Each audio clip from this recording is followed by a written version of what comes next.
Ассаламу алейкум ва рахматуллахи ва баракатуху. Құрметті жамағат, бір күнде бір аят тәпсірі дәстүрлі уағызымызды жалғастырамыз. Алла елшісі Мұхаммад Мұстафа саллаллаху алейхи вассалам пайғамбар болып келуінен алдында адамдар, хақ жолды ұстанған адамдар, ақыр заман пайғамбары, бір пайғамбар келеді деп олар соны күтетін еді. Сондай күтушілердің бір тобы яһудилердің Құрайза, Қайнуқа, Назир әулеттері сол ақыр заман пайғамбарына біз қосылайық, оның шығатын, оның өмірге келіп, оны ислам сол өзінің дінін насихаттайтын орны осындай жер деп өздерінің кітаптарында көруі бойынша, білуі бойынша келіп, осы Мәдина қаласының айналасына олар қоныстанған болатын. Олар осы құрма ағашы көп өсетін осындай бір жерден ақыр заман пайғамбары шығады деп Мәдина қаласының шетіне қоныстанған еді. Олар арабтармен бір қақтығысып қалған кезде, жеңіліп қалған кездерінде айтатын еді: әлі ақыр заман пайғамбар келеді, біз сол ақыр заман пайғамбарына қосылып, біз сіздерді әлі жеңетін боламыз дейтін еді. Сол Қайнуқа, Құрайза, Назир әулеттерінің ішінде кімде-кім сол өздерінің яһудилік дінін, сол Тәуратты терең білген болатын болса, сол кісілер ел ағалары болып сайланатын еді. Алла елшісі пайғамбар болып келгеннен кейін, осы Мәдина қаласына келген кезінде, сол Тәуратты терең білетіндері, ел ағаларынан бірнеше адамдар ислам дінін қабылдайды. Ал кейбіреулері ислам дінін қабылдамайды. Олардың ислам дінін қабылдамауына себеп болған нәрсе олардың қырсықтықтары еді. Мысалы, ішінде Хусайн ибн Салам деген кісі болатын еді. Бұл Қайнуқа әулетінің ел ағасы еді. Бұл кісі пайғамбарымыз саллаллаху алейхи вассаламды көріп, ол кісі ислам дінін қабылдайды. Хусайн деген атын кейін Алла елшісі Абдулла деп ат қойып, осы діни кітаптарымызда Абдуллах ибн Салам деген атпен танымал. Сондайлардың бірі Кабунил Ахбар деген кісі болатын еді. Бұлар осындай сияқты бірнеше ел ағалары ислам дінін қабылдады. Енді бірнеше кісілер болды, олар пайғамбарымыз саллаллаху алейхи вассаламға жолығып шыққаннан соң, бір ағайынды екі кісі жолығады. Шыққаннан соң бірі екіншісінен сұрайды, жаңағы ағасы інісінен сұрайды: сен мына кісінің бойынан не көрдің дегенде, не көрдім? Біздің кітаптарымызда айтылған сол ақыр заман пайғамбар екендігі бойынан көрініп тұр дейді. Ал сіз не көрдіңіз дегенде, ағасы айтады: бұл адамға біз жаулық, қастық жасауымыз керек, дұшпандық жасау керек екендігімізді біліп көрдім деп шығады. Ол көріп тұр пайғамбарымыз саллаллаху алейхи вассаламның пайғамбар екендігін. Құранда Алла тағала айтады: олар өздерінің әкелерін, балаларын танығаннан артық сені танып тұр дейді.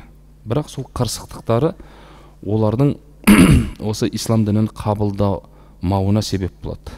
Қырсықтықтары. Сондай бір қырсықтықтарының бірі, кейбір сөздерді бұрмалап айтып, өздері және өзінің мынау артынан ерген туған туыс, бала-шаға, өзінің халқына да сол ислам дініне қарсы болуға шақыратын еді. Осы бүгінгі айтайын деп тұрған осы Ниса сүресінің 46 аятында сол жағдай баяндалған. Алла тағала Ниса сүресінің 46 аятында былай дейді: Астаизу биллах. Миналлазина хаду юхаррифуна ал-калима ан мавади'ихи ва якулуна сами'на ва асайна васма' гайра мусмa'ин ва рa'ина лайян би алсинатихим ва ta'nan фид-дин.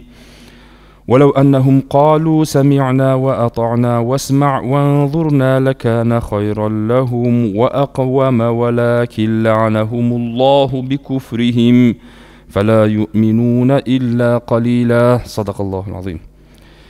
Яһудилердің арасында сөздің мағынасы мен қалыбын өзгертіп, кей сөздерді әдейі бұрмалап айтатындар бар. Олар естідік әрі мойынсұндық деп айтатын жерде естідік және бағынудан бас тарттық.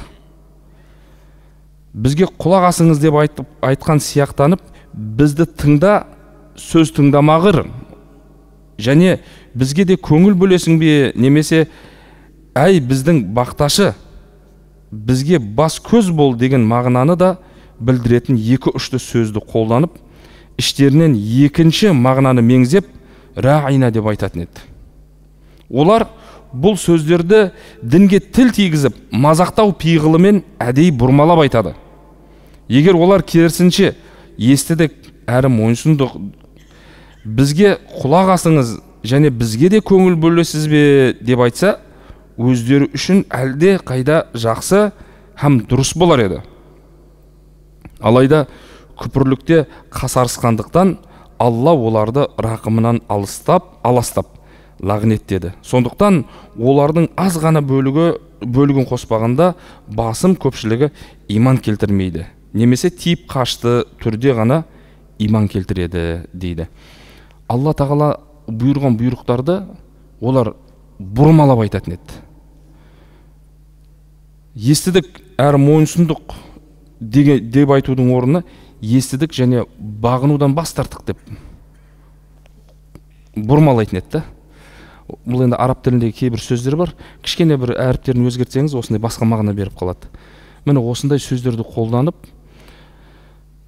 ислам дінін мына хақ жолда қабылдамайтын еді, соған қасарысып тұрып алатын еді. Бұл қырсықтық қой енді қазақшалап айтқанда. Және үйтіп айтып қана қоймай, енді артындағы өзің туған туыстары бар, артынан ерген адамдардың барлығын осылайша ислам дінінен алыстататын еді. Міне бұл жағдай Алла тағаланың лағнетіне алып келеді.